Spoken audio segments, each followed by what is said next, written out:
This was a huge hit in 1949 to American policy.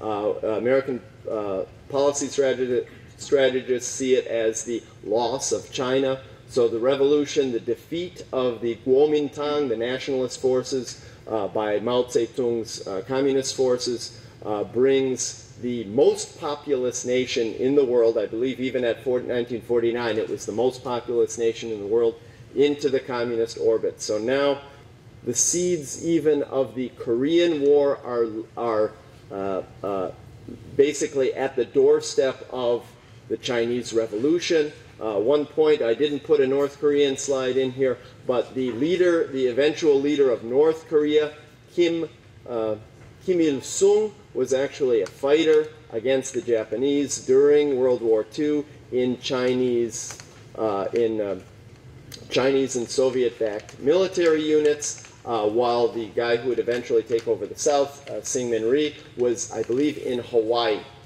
So, you do see kind of the pattern. Who was really fighting the Nazis and the Japanese? All these guys who we would eventually call the dirty, filthy Reds. It is something good to keep in mind. Who were the biggest fighters, not only of fascism, but of what Papa very eloquently and much better than me put it, colonialism. So by 1950 and eventually by 1959, off the coast of Miami, Little Cuba, the map of many communist nations would look like this. So what is laid, what are the seeds laid here? Not only do we have an ideological conflict between free market ideologies in the West and planned state economies in the East, but also you have the idea of frustrated colonial expansion in the West. You have the idea of frustrated revolution in the East. You have the frustrated claims of many trade unionists in the East.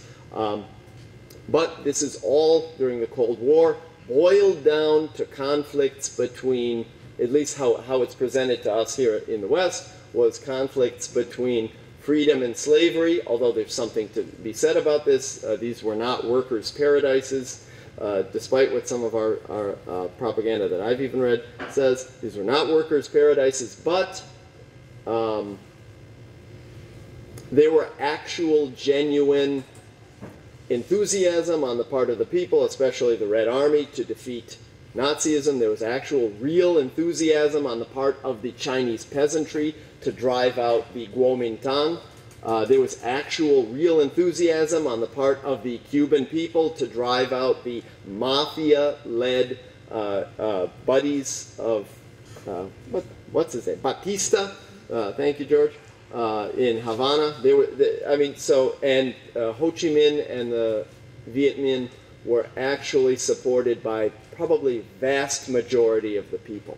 So we do have to think about this and think, was this all cynical manipulation from Moscow, or did, maybe in a degenerated, odd way, did this world communist movement, even though it was very opportunistic, jingoistic, and destructive to independent workers' organization, it did encapsulate at least somewhat the ideas of some sort of a different world, even though that different world sometimes might be quite disgusting. So this was the ideological conflict and the real world conflict that was laid for the next 5 and 40 years after World War II. But these conflicts didn't remain on the global sphere. They came home to the domestic sphere. We had our own brand of anti-communism, McCarthyism, witch hunts, blacklists, not only in the movie and recording industry, but also in our labor unions. By 1947, we had blacklists in our labor unions. So our best organizers in the 1930s, many of the best organizers were left-wingers, socialists and communists. They were kicked out of the labor movement by the 1940s, late 1940s, and who was left were careerists and basically party kiss butts by the early 1950s. So that's a little Senator Joe McCarthy, good, nice guy from the North, films that maybe some of us have seen about the Red Menace. It's not what you think. They mean communism. And then these booklets about how America was betrayed by all these so-called communists within the State Department. They almost never found any. They almost never found any, and the Army actually ended up shutting down Joe McCarthy because he was basically destroying Army morale. And finally, what I mentioned, after the war here in the United States, the biggest strike wave we ever had, 1946, during the war, there was a no-strike pledge. Wages were largely frozen, and what happened, the workers in all the war industries and factories, even tomato pickers in the South, organized and had a huge upsurge of labor. 1946 general strike was huge. Yes, they won a lot, and so this was the home front right at the end of the war.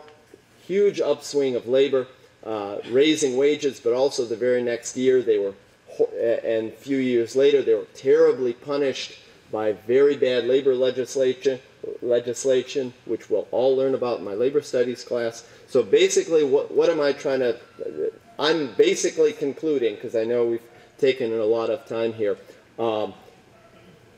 huge fallout from the war. The war was hugely consequential, but also I think probably many policy missteps after the war, backing the wrong people, certainly backing the emperor and the Catholic minority in Vietnam was probably an extremely undemocratic and wrong step. Backing French recolonization in Vietnam was probably a big wrong step for American policy.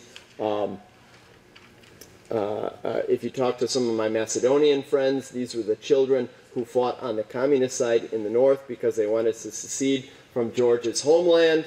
They were very frustrated. So basically the next 40 years of the Korean War, Vietnam War, many of our other conflagrations across the world, the massive buildup of 25,000 warheads on each side, the ability to destroy the world 40 times over, was laid by the conflicts that emerged in the first 5 years after World War II, which you've been learning about the rest of this whole class. I'm going to conclude my brief moments there and just say thank you so much, and thank you to all the presenters today.